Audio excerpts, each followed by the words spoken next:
สบายดีสวัสดีพ่อแม่พี่น้อง FC ประเทศไทยและ FC ประเทศลาวเนาะป้าลุงเอ้ยอายเมื่อทุกคนผู้ที่เคารพและฮักแพงเนาะ FC บ่าวสวนมื้อนี้บ่ว่างได้มาที่เหินบ่าวสวนเด้อพี่น้องเด้อก็คือบ่าวสวนเพิ่นฮักก็มาตั้งแต่ตลาดเนาะเพิ่นไปขายตลาดน้อยมื้อนี้พอกันพูนบ่อนบ่ว่างไปส่งน้ำพุ่นน่ะแต่ว่าเพิ่นฮักก็มาฮอดเพิ่นพี่น้องพอดีบ่ว่างกันนำก้นเพิ่นมาเนาะว่าเพิ่นไปขายหมดบ่มื้อนี้หรือว่าจังไดเนาะมาสบายดีบ่าวบ้าง โอ้ยสบายดีบ่าวสวนหักมาแต่ตลาดฮักก็มาฮอดเนาะโดยไปต่อกันบอน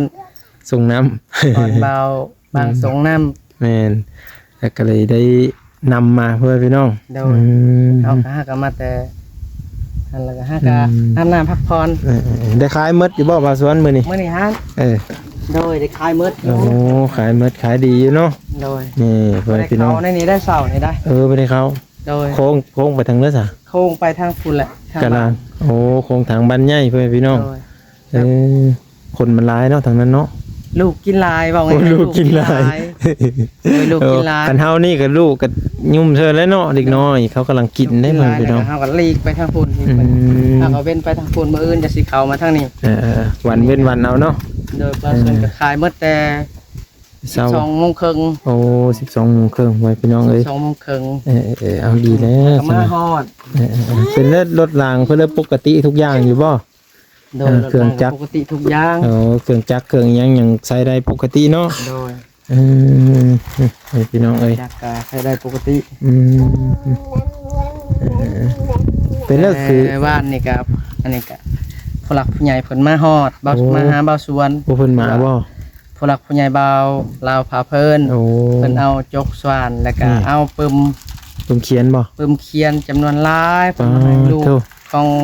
ได้หลายบ่กิมมาพี่มาสบายดีป้าลุงก่อนมามาสบายดีป้าลุงมายามกิมมาพี่มาไปได้ยามมา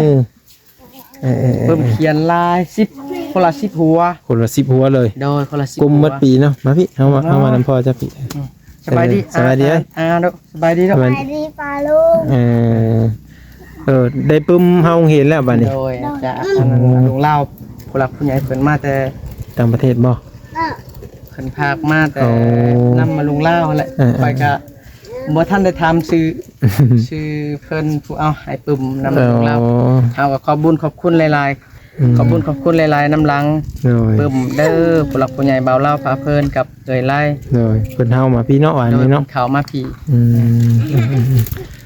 อันนี้นี่เฮ็ดใหม่เลยบ่ตัวนี้บ่ตัวนี้ก็สิเฮ็ดใหม่แล้วนี่โอ้เพิ่นสิเฮ็ดใหม่เนาะ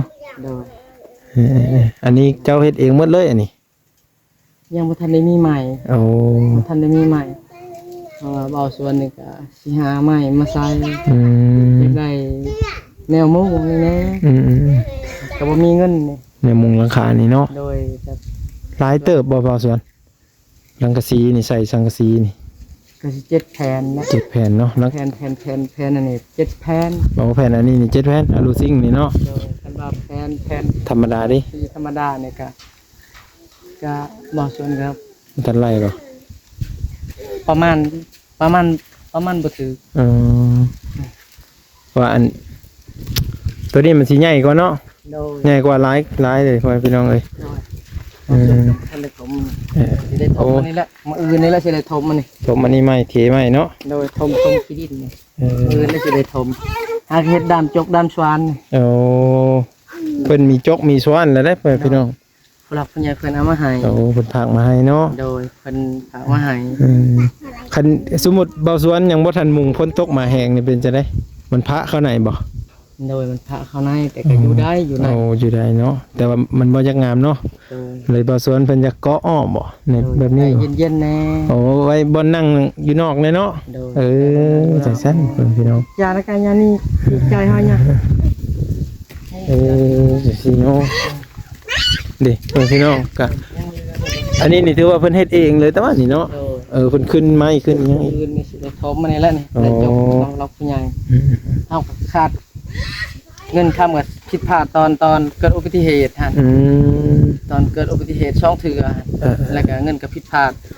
แล้วก็เฮาก็เลยบ่ได้ซื้อคันสั่นพอแล้วใหม่ครับตอกสลดแน่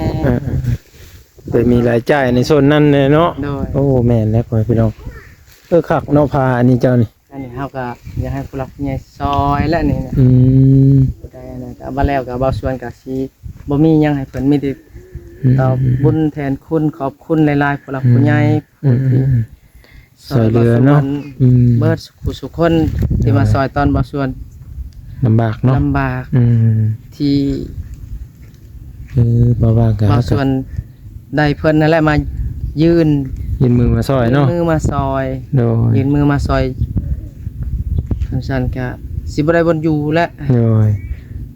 เขาถามนี่อันนี้ผ้าอันนี้นี่ซื้ออยู่ใช่นี่ อันนี้ก็คือว่า มันคือครับ คูณ โอ้ลุงคูณฝากมาเนาะ มาแต่ไทยฝากให้นำ บ่นงบ่ นำเบาน้อง ค่อยว่าอยู่ นำเบาน้องแต่เดือนก่อน กันคือแถวลาวมันบ่มีเด้เพิ่นสิ เฮาก็มุ่ง กันแดดเนาะ กันแดด เออ แล้วก็ขอบคุณหลายๆผู้หลักผู้ใหญ่ลุงคูณกับเบาน้อง โดย ให้อยู่ดีมีแห้งครอบครัวเพิ่นเด้อแล้วก็บัดสุขสุขคน เด้อ เปล่าบ้าง มื้อนี้มาบ้างเฮามาแล้วก็เห็นเพิ่นเฮ็ดอันนี้ทุกคนเลย โดย ก็จะมาถามมันเพิ่นไปขายตลาดน้อยแล้วว่าไปขายดีบ่ขายหมดบ่นะ ขายหมด อยากให้ ธรรมดาอยู่เนาะ เพิ่นซอยแน่ อืม ตลาดน้อยก็ช่วงนี้เฮาก็สิลงหน้าแหละคันช่วงนี้ยังไปได้ มันไปได้เนาะ โดยยังบ่ทันได้ไถให้ไถหน้าแต่ว่า เพิ่นให้ก็เริ่มลงนะเนาะ เดือนหกนี่ เดื สิ อน ได้ หก เริ่มลงหน้า โดย แต่ว่าลูกน้อยก็ อืม ก็เฮ็ดบ่ได้แล้วจำเป็นเป็นหลัก แม่นแหละ ซอยแล้วก็อยากได้สังกะสีมามุงนี่แหละ เอ นี่ อ สังกะสีบ่ส่วนกัน อืม บ่มีหยังแล้วบ่ส่วนก็ได้ อืมแต่ว่าเพิ่นเฮ็ดเสื้อไม้อันนี้เลยนะพ่อพี่น้องก็ยังแต่ไม้ตัวที่จะตอกใส่สังกะสีอ่ะนะไม้เส้นเขาเอิ้นไม้หยังก่อข้าวบ่อิหยังก่อ ไม่ ที่ตก ไม่ขาว ไม้ข้าวเนาะ โดยไม่ขาว ไม้ข้าวนี่คืออันตัวตอกสังกะสีใช้พ่อพี่น้องเอ้ยแต่ว่าไม้เส้นที่ออกมาจากเหือนเกาะออกมานี่เพิ่นใช้หมด3โตแล้วก็มีไม้ทั้งหน้าพร้อมได้ดิ เป็นไม่ขาว เออ ประมาณ5โตได้ ห้าโตเนอะ ได้พ่อได้ โอ้ยังไม่พอบ่นี่ โดย เออ อันถ้าบ่มีปีนี้ก็สิได้ตาฝนและไม่ก็ได้ เนาะตากฝนไว้ก่อนเนาะ โดย ไม้อิหยังสานี่ไม่กุ้งไม่จิกบ่ ไม่ย่างนั่น ไม่หยังเนาะ ไม่ย่าง ซื้อเขาบ่ตัวนี้ ซื้อเขา เออซื้อเขาไปพี่น้อง 5โตบ่เป็นสิ ก็อันเงินที่ไปขายตลาดน้อยนี่แหละ เงินขายแต่ละน้อยเลยครับ เอ มัน อ ผูกแขนน้ำแน่ เออ บางส่วนแบ่งไว้ใส่ตัวมีประโยชน์ในหน่อยหนึง เอานี่แหละบ่าวสวนกับว่าวสู่ฟังเด้อพี่น้องเด้อโดยบ่าวสวนว่าวสู่ฟังประมาณนี้แหละพี่น้องมาว่างเฮามามื้อนี้ก็คือว่าแหละเนาะแล้วก็ถามเพิ่นแล้วก็สิได้ย่าเอาไปฮอดในเมืองพุ่นแหละอันนี้ก็ได้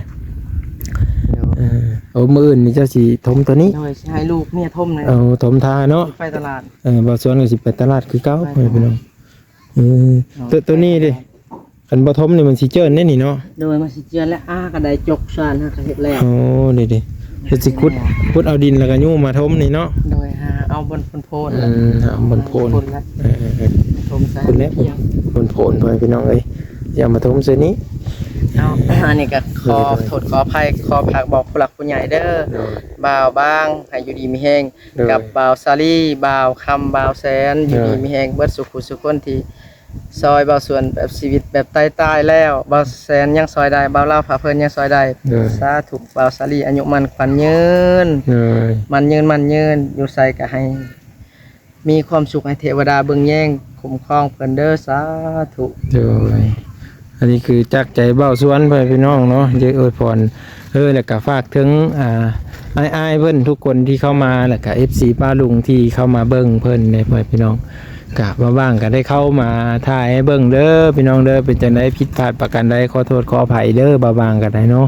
ก็คือเฮามาเห็นแล้วก็คือเฮาเห็นนี่แหละนี่ตัวจริงนะนี่ไม่มีการตัดต่อจัดสร้างอีหยังเด้